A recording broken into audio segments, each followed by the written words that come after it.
Hey, it's Matt at RuffHouse Studios, and welcome to Cannabis Basics. Today, we're doing a recipe for Ooey Gooey Ganja cake.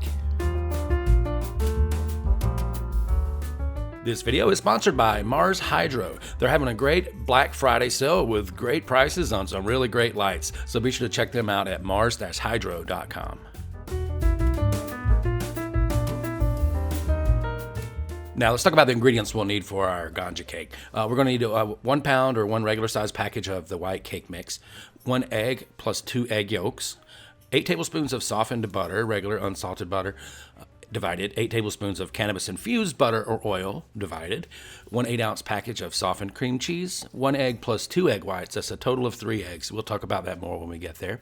Need a teaspoon of vanilla and 1 pound of powdered sugar or confectioner sugar.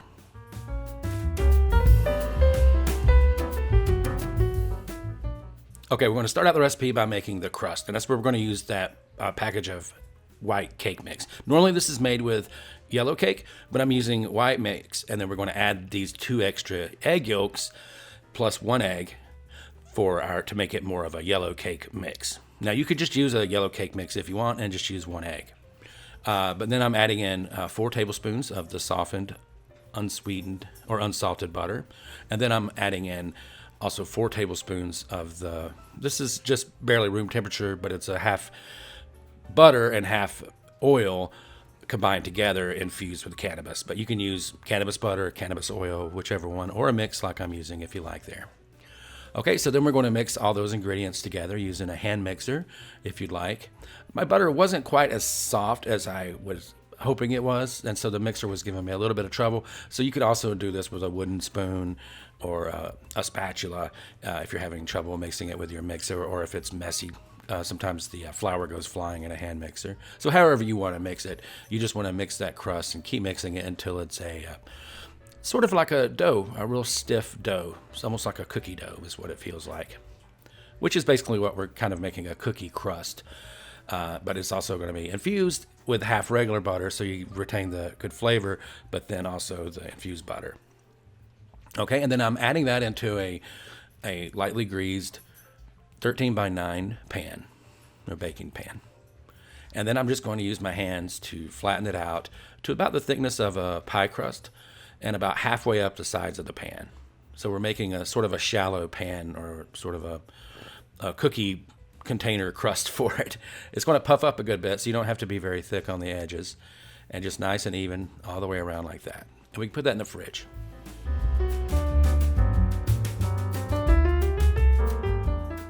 Now we're going to move on to making the filling. And so what we're going to do here is we're taking the cream cheese, which is nice and softened. I cubed that up before I softened it so it would soften a little faster. And then we're going to use a hand mixer and mix that until the cream cheese is softened and thinned out and aerated some, so it's real easy to manipulate like a frosting. Okay, and then we're going to go ahead and add in our 2 egg whites plus our egg. So basically we took 3 eggs, took out 2 egg yolks for the bread for the crust, and then the whites for the remainder. Then we're adding in both our softened regular butter and our cannabis oil butter. We're also adding in the vanilla. I threw in a pinch of salt too, just for good measure. And then we're going to mix those ingredients together. So we'll only have our powdered sugar left after that. But powdered sugar would be real messy when you're using a mixer, so just go ahead and use the spatula, incorporate that in, and then use the mixer to smooth it out. Now, my butter wasn't quite softened enough, so there's little specks in there that you'll see those, and those are butter, but they'll melt out and they'll be fine. It might leave some little pocks in the top of the cake, but I'm also going to cover that with powdered sugar, so I'm not going to worry about that. But if you want to avoid that, make sure your butter is nice and softened. And then you're just going to keep mixing, incorporating the powdered sugar into the batter so it's nice and creamy and smooth like that.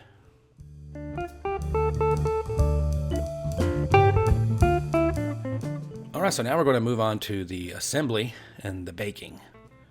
And so what we're going to do is we took that crust out of the refrigerator, and now we're adding in that batter that we just mixed up. Make sure you scrape all that goodness down in there. And the reason I did this recipe the way I did instead of full-on can of butter is that there's a ton of butter in this recipe. If it was all can of butter, it would be green and not have very good of a taste. But this is going to taste really good. So there you go. We have it ready to go in the oven. You can see that just barely comes up with a little bit of about a 1/2 inch of a lip around the crust on the outside.